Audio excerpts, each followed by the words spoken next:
Saya mau kamu nikahi putri saya. Kalau kamu menolak, masa depan adik dan ibumu akan hancur.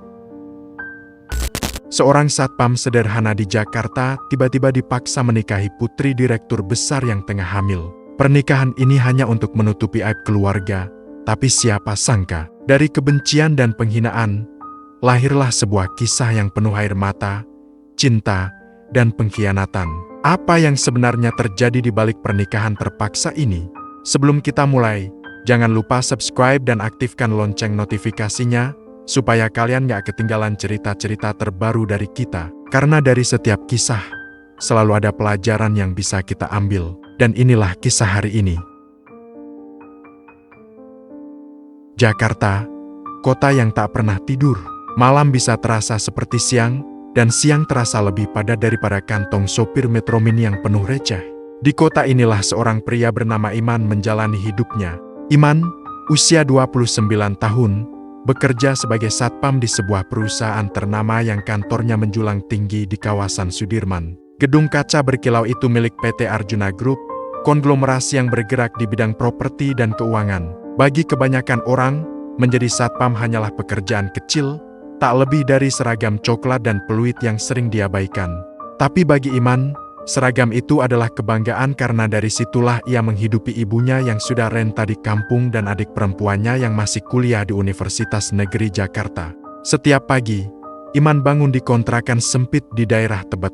Kamarnya hanya berukuran 3 kali 3 meter, dengan kasur tipis, kipas angin yang berdecit, dan gantungan baju yang lebih mirip jemuran darurat. Dari sanalah ia berangkat dengan motor butut Hyundai Supra 125 keluaran lama, melewati jalanan macet, klakson yang bersahutan, dan asap kendaraan yang menusuk hidung. Meski hidupnya sederhana, Iman punya prinsip, kerja itu ibadah. Kalau kita tulus, rezeki akan datang dengan sendirinya. Kalimat itu diwarisi dari almarhum ayahnya, seorang supir bajai yang meninggal karena kecelakaan saat Iman masih SMA. Sejak itu, beban keluarga jatuh di pundaknya. Hari-hari Iman di kantor selalu sama, berdiri tegak di depan labi, menyapa karyawan dengan senyum, mengatur parkiran, dan terkadang harus menghadapi keluhan orang yang merasa lebih tinggi derajatnya. Ada yang cuek, ada yang sinis, ada juga yang terang-terangan meremehkannya. Mas Satpam, pintu kaca tolong dibukain ya, saya buru-buru nih, ujar seorang manajer muda dengan nada merintah. Iman hanya tersenyum. Dia sudah terbiasa. Dalam hati, ia tahu pekerjaannya sering dipandang sebelah mata. Tapi justru dari situlah ia belajar rendah hati. Meski begitu, ada sisi getir yang kadang menusuk batin Iman. Saat jam makan siang, ia sering melihat karyawan-karyawan berjas rapi makan di restoran mahal sekitar gedung, sementara ia hanya bisa membuka bekal sederhana, nasi, tempe goreng, sambal, dan sedikit sayur. Namun bukannya minder, Iman justru merasa bahagia bisa makan dari hasil keringatnya sendiri. Di sela pekerjaannya, ia sering menerima telepon dari adiknya, Sari. Bang, kuliah semester depan butuh tambahan uang buat buku. Iman selalu menjawab dengan sabar, iya, Dik, tenang aja, abang usahain. Kamu kuliah yang bener, jangan pikirin biaya. Sari adalah motivasinya. Ia ingin adiknya punya kehidupan lebih baik, tidak seperti dirinya yang harus berhenti kuliah demi menafkahi keluarga. Malam hari, saat jadwal shift malam, Iman sering duduk sendirian di pos satpam sambil menyeruput kopi saset.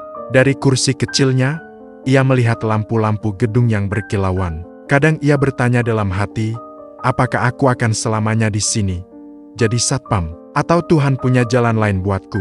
Iman bukan orang tanpa mimpi. Ia bercita-cita suatu hari bisa punya usaha sendiri, mungkin membuka warung kopi kecil, tempat orang bisa bercengkerama. Tapi ia tahu, untuk menuju ke sana, jalannya panjang. Yang tidak pernah ia duga adalah bagaimana takdir akan mengubah hidupnya bukan lewat usaha, melainkan lewat badai masalah yang datang dari arah yang tak pernah ia sangka. Suatu sore, ketika hujan deras mengguyur Jakarta, labi kantor mendadak ramai. Iman yang sedang berjaga melihat seorang wanita masuk dengan terburu-buru, wajahnya ditutupi masker dan kacamata hitam. Meski begitu, aura elegan dan mewahnya sulit disembunyikan. Tasnya branded, pakaiannya kelas atas, dan langkahnya penuh percaya diri.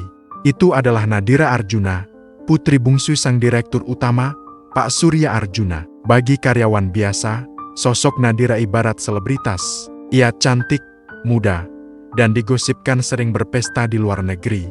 Jarang ada yang bisa melihatnya langsung. Iman tentu tahu siapa dia, tapi sebagai satpam, ia tetap menjaga sikap profesional. "Selamat sore, Mbak, silakan masuk," katanya sambil membukakan pintu. Nadira hanya melirik sekilas, tanpa kata, lalu melangkah masuk ke lift eksekutif. Sejak hari itu, Iman mulai sering melihat Nadira datang ke kantor.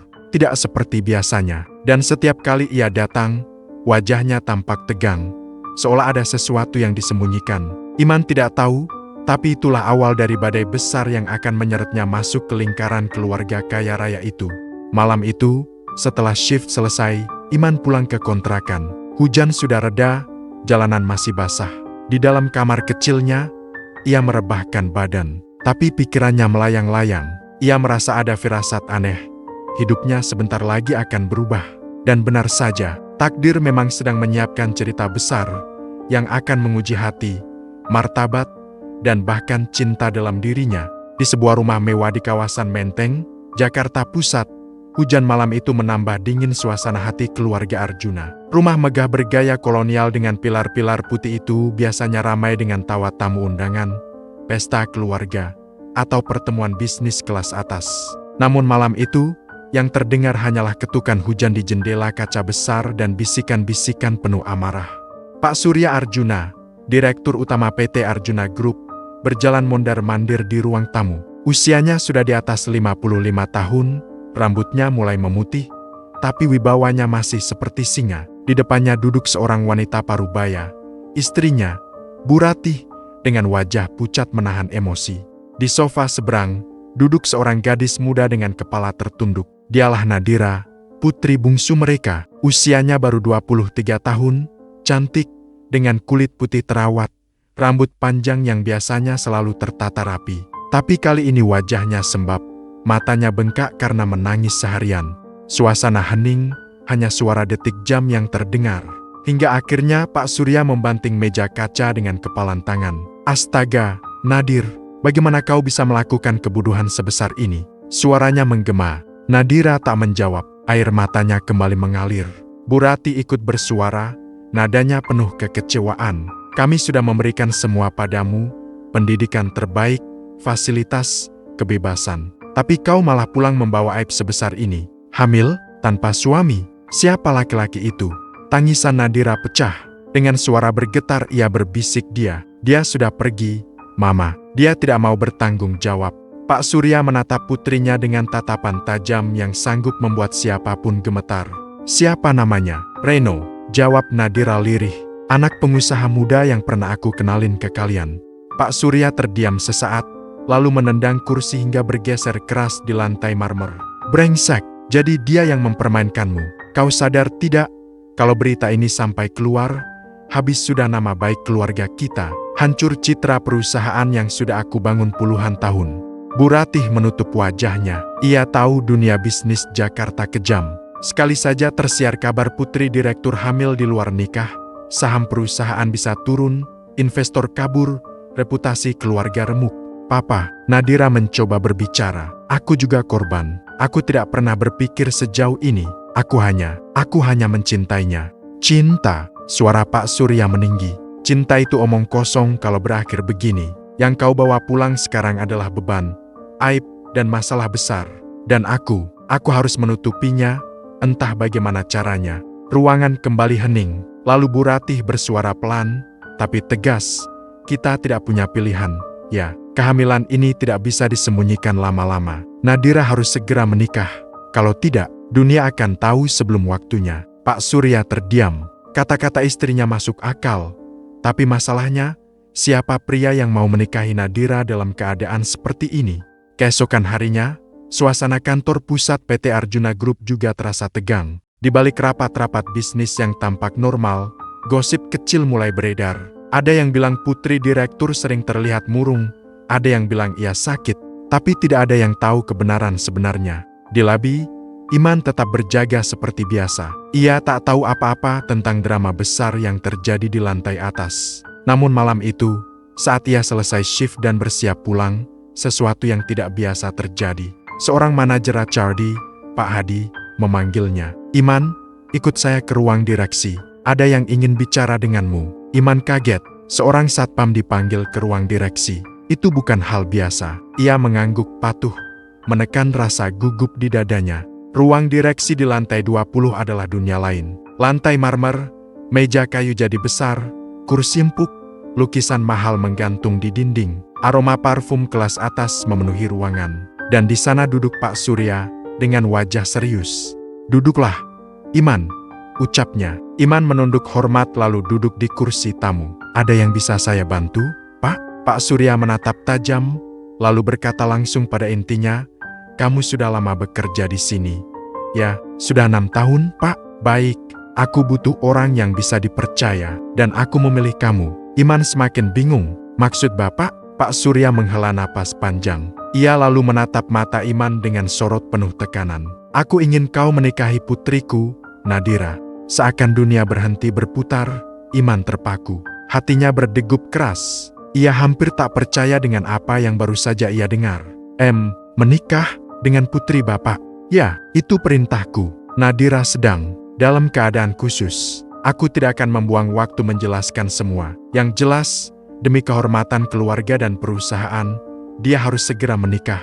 Dan kau adalah pilihan yang tepat." Iman tercekat. Otaknya berusaha mencerna. Apa maksudnya? Mengapa dirinya, seorang satpam biasa, yang dipilih?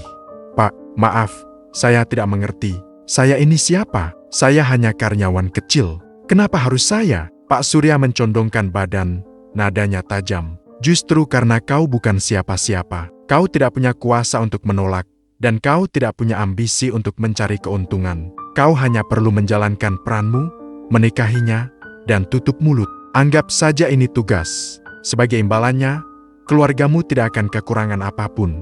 Keringat dingin mengalir di pelipis Iman. Hatinya bergolak. Ia merasa diperlakukan seperti pion di papan catur. Tapi tatapan Pak Surya seperti bilah pisau, tajam dan menekan. "Kalau saya menolak, Pak?" tanya Iman lirih. Pak Surya tersenyum sinis. "Maka hidupmu akan lebih sulit daripada yang bisa kau bayangkan. Ingat, aku punya kuasa di kota ini. Satu kata dariku, dan kau bisa kehilangan pekerjaan, kontrakan, bahkan masa depan adikmu. Jadi pikirkan baik-baik." Iman terdiam. Wajah Sari, adiknya, terlintas di benaknya. Wajah ibunya yang sakit-sakitan juga hadir dalam bayangan. Hidup mereka bergantung padanya. "Baik, Pak," akhirnya Iman menjawab dengan suara bergetar. "Kalau memang itu yang Bapak kehendaki, saya terima." Pak Surya mengangguk puas. "Bagus, persiapkan dirimu. Pernikahan akan digelar secepatnya, tertutup, hanya keluarga inti." Iman menunduk, hatinya terasa hampa. Ia tahu hidupnya baru saja berubah drastis, bukan karena cinta, tapi karena paksaan. Malam itu, di rumahnya, Nadira menangis di kamarnya. Ia menolak keras rencana orang tuanya. "Aku tidak mau, Ma. Aku tidak mencintai dia. Dia hanya satpam. Bagaimana bisa kalian menjodohkanku dengan orang selevel itu?" Bu Ratih mencoba menenangkan. "Nadira, ini demi nama baik keluarga. Kau harus mengerti. Tapi ini hidupku. Kenapa harus aku yang dikorbankan?" Pak Surya masuk, nadanya tegas. "Tidak ada tapi. Besok kita umumkan pada keluarga besar. Kau akan menikah dengan Iman. Itu final." Nadira terisak, merasa hidupnya dirampas. Dalam hati ia bertekad, kalaupun harus menikah, itu hanya pura-pura. Ia tidak akan pernah menganggap Iman sebagai suaminya. Di sisi lain, Iman duduk di kamar kontrakannya yang sempit. Lampu redup, suara hujan masih turun di luar. Ia menatap foto ayahnya di meja kecil. "Pak, apa yang harus Iman lakukan? Aku dipaksa menikah dengan putri direktur. Aku takut, Pak, tapi aku juga tidak punya pilihan." Tangannya mengepal. Ia sadar, hidupnya baru saja dilempar ke jurang dalam. Dan ia hanya bisa bertahan, berharap Tuhan masih punya rencana lain di balik semua ini. Jakarta dikenal sebagai kota yang selalu gemerlap dengan pesta mewah. Tapi pagi itu, di sebuah gedung pernikahan eksklusif di kawasan Kuningan, acara pernikahan terasa berbeda. Bukan karena kemegahannya dekorasi memang mewah, bunga mawar putih dan lilin kristal menghiasi ruangan, tetapi karena suasana yang terbungkus rahasia. Undangan sangat terbatas. Hanya keluarga besar, beberapa kolega bisnis dekat Pak Surya, dan segelintir karyawan senior yang diizinkan hadir. Tidak ada media, tidak ada sorotan publik, Semua diatur sedemikian rupa agar terlihat normal meskipun alasan pernikahan ini jauh dari kata biasa. Iman berdiri di ruangan tunggu, mengenakan jas hitam pinjaman. Keringat dingin membasahi pelipisnya meski pendingin ruangan bekerja maksimal. Di cermin, ia melihat pantulan dirinya, seorang satpam sederhana yang tiba-tiba dipaksa menjadi mempelai pria di pesta kelas elite. Rasanya tidak nyata. Di tangannya, ia menggenggam sebuah cincin murah yang dulu dibelinya dari hasil lembur. Itu bukan cincin pernikahan, hanya sebuah benda kecil yang ia simpan untuk suatu hari diberikan pada wanita yang benar-benar ia cintai. Tapi kini, ia akan mengenakan cincin emas berkilau yang bahkan harganya mungkin setara dengan setahun gajinya. Ya Allah, Iman berbisik lirih. Aku tidak pernah membayangkan hari pernikahanku seperti ini. Tolong beri aku kekuatan. Di ruang rias lain, Nadira duduk mengenakan gaun putih mewah rancangan desainer ternama. Makeup menutupi wajah letihnya, tapi tidak bisa menyembunyikan kesedihan di matanya. Ia tampak seperti boneka cantik yang dipaksa tersenyum. Cantik sekali, Non, puji seorang penata rias. Nadira hanya mengangguk tanpa semangat. Di dalam hatinya, badai berkecamuk. Ia merasa dijebak, dipermalukan, dipaksa menikah dengan pria yang bahkan tidak ia kenal. Bukan hanya karena status Iman yang satpam, tapi juga karena ia merasa seluruh kendali hidupnya dirampas. Saat ibunya, Bu Ratih, masuk ke ruangan, Nadira langsung meluapkan perasaannya. Ma, kenapa harus seperti ini? Aku tidak mencintainya. Aku bahkan tidak mengenalnya. Bu Ratih meraih tangan putrinya dengan lembut. Sayang, ini satu-satunya jalan untuk menyelamatkan nama baik kita. Papa sudah memutuskan. Tolong, jalani saja dulu. Waktu akan menjawab semuanya. Nadira menarik tangannya, menahan tangis. Aku janji, Ma, aku tidak akan pernah menganggapnya sebagai suami. Pernikahan ini cuma formalitas. Aku akan membenci dia selamanya. Bu Ratih terdiam. Ia tahu kata-kata putrinya lahir dari luka, tapi tak bisa berbuat apa-apa. Acara dimulai. Para tamu duduk rapi, musik lembut mengalun, dan Amsi mulai membuka jalannya prosesi. Ketika Iman melangkah ke pelaminan, hampir semua mata memandang dengan heran. Mereka tahu siapa dia, satpam yang biasanya berdiri di labi, kini berdiri sejajar dengan keluarga konglomerat. Bisikan-bisikan terdengar. Itu kan satpam gedung, masak jadi pengantin. Gila, keluarga Arjuna apa nggak salah pilih menantu? Pasti ada sesuatu di balik ini. Iman menunduk, menahan rasa malu. Tapi ia mencoba tegar. Lalu datanglah Nadira, berjalan anggun dengan gaun putih. Semua orang terkagum-kagum dengan kecantikannya. Namun sorot matanya dingin, terutama ketika menatap pria di pelaminan. Ketika prosesi ijab kabul dimulai, suara Iman bergetar. Tangannya gemetar saat bersalaman dengan penghulu. Saya, Iman bin Sulaiman, dengan mas kawin seperangkat alat salat, menikahkan diri saya dengan Nadira binti Surya. Suasana hening. Lalu penghulu mengumumkan sahnya pernikahan. Para tamu bertepuk tangan, meski di antara mereka banyak yang masih bingung. Iman menatap Nadira, mencoba tersenyum kecil, tapi Nadira hanya membalas dengan tatapan dingin. Resepsi berlangsung seadanya. Para tamu datang memberi selamat, sebagian dengan tulus, sebagian lagi dengan bisikan sinis. Selamat ya, Man, ujar Pak Hadi, manajer Acardi, sambil menepuk bahunya. Kamu benar-benar beruntung. Siapa sangka satpam bisa jadi menantu bos besar. Iman hanya tersenyum hambar. Ia tahu orang-orang memandangnya dengan tatapan campuran, iri, heran, bahkan meremehkan. Di pelaminan, Nadira menjaga jarak. Senyum yang ia berikan pada tamu hanyalah formalitas. Bahkan ketika diminta berfoto bersama, ia hanya berdiri kaku. Setelah resepsi selesai, pasangan pengantin itu dibawa ke rumah baru mereka, sebuah apartemen mewah di kawasan SCBD. Unitnya luas, modern, dengan pemandangan kota Jakarta yang gemerlap. Semua sudah diatur oleh Pak Surya, namun suasana di dalamnya jauh dari romantis. Begitu pintu apartemen tertutup, Nadira langsung menaruh buket bunga ke meja dengan kasar. Dengar ya, Iman, jangan pernah kau kira pernikahan ini membuatmu punya hak atas diriku. Aku tidak mencintaimu, dan aku tidak akan pernah mencintaimu. Iman terdiam, menunduk. Hatinya perih, tapi ia mencoba tetap tenang. Aku mengerti, Nadira. Aku juga tidak meminta apapun. Aku hanya menjalani apa yang sudah ditentukan orang tuamu. Bagus. Nadira melipat tangan di dada. Kita hanya pasangan di atas kertas. Jangan harap aku akan memperlakukanmu sebagai suami. Iman menarik napas panjang. Baik, kalau itu maumu, aku tidak akan memaksamu. Tapi, izinkan aku tetap menjalankan tugasku. Aku akan melindungimu, meski kau membenciku. Nadira mendengus sinis. Satpam tetap satpam, dasar pecundang. Kata-kata itu menusuk hati Iman, tapi ia hanya menunduk, mencoba menahan sakit. Hari-hari berikutnya berjalan dingin. Iman tetap berangkat kerja seperti biasa, hanya kini statusnya membingungkan banyak orang. Rekan-rekan satpam menatapnya dengan campuran kagum dan bingung. Karyawan lain berbisik-bisik setiap kali melihatnya. Itu dia, suaminya Bu Nadira. Gila, bisa naik kelas secepat itu. Kayaknya ada permainan di baliknya. Iman tidak peduli, ia fokus bekerja, seolah tidak terjadi apa-apa. Di apartemen, hubungan dengan Nadira kian dingin. Mereka nyaris tidak bicara, kecuali jika benar-benar perlu. Nadira sibuk dengan dunianya, sementara Iman memilih menyiapkan makan, membersihkan rumah, atau sekadar duduk di balkon menatap lampu kota.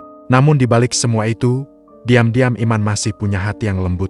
Ia tahu Nadira sedang hamil, dan ia tidak tega membiarkan wanita itu kelelahan. Setiap pagi ia menyiapkan sarapan sehat, menaruhnya di meja makan meski tahu Nadira jarang menyentuhnya. Setiap malam, ia memeriksa pintu apartemen terkunci, memastikan keamanan.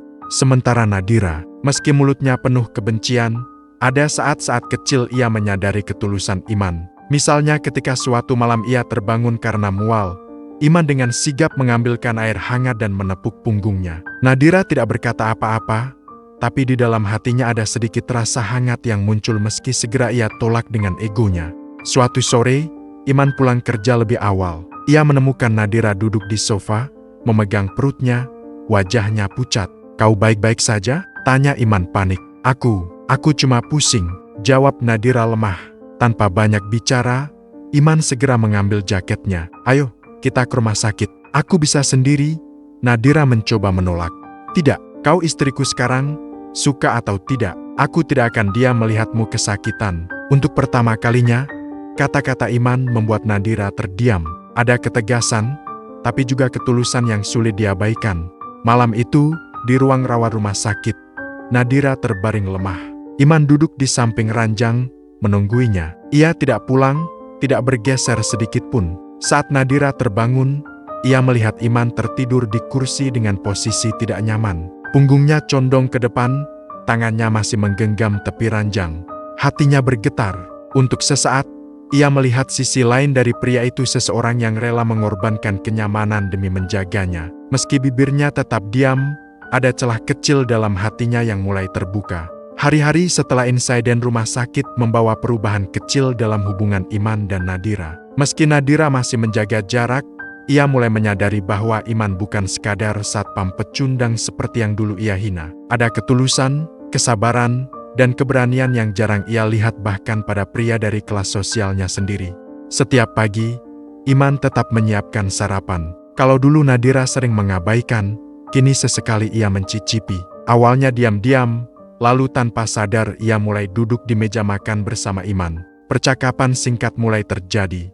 "Telurnya terlalu asin," kata Nadira suatu pagi dengan nada datar. Iman tersenyum kecil. "Baik, besok saya kurangin garamnya." Nadira menunduk, merasa aneh karena pria itu tidak marah atau tersinggung. Sikap sederhana Iman perlahan menembus benteng egonya. Suatu sore, Nadira pulang dari kontrol dokter kandungan. Iman yang menemaninya terlihat begitu serius mencatat semua arahan dokter tentang makanan sehat, vitamin, dan larangan. Nadira yang biasanya sinis, justru kali ini menahan senyum kecil melihat kesungguhan pria itu.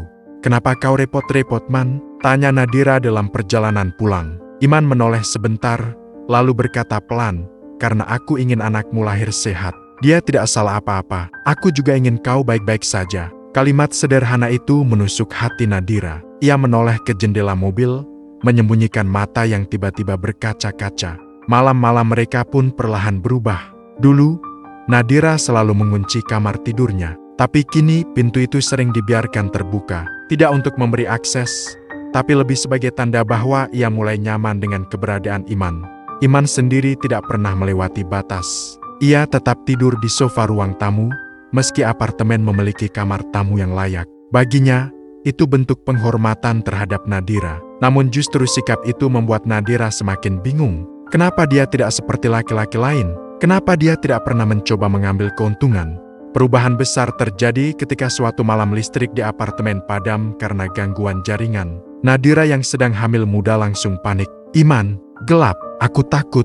Iman segera menyalakan senter dari ponselnya, mendekat dan menenangkan. "Tenang, aku di sini, tidak ada apa-apa." Untuk pertama kalinya, Nadira meraih tangan Iman dan menggenggamnya erat.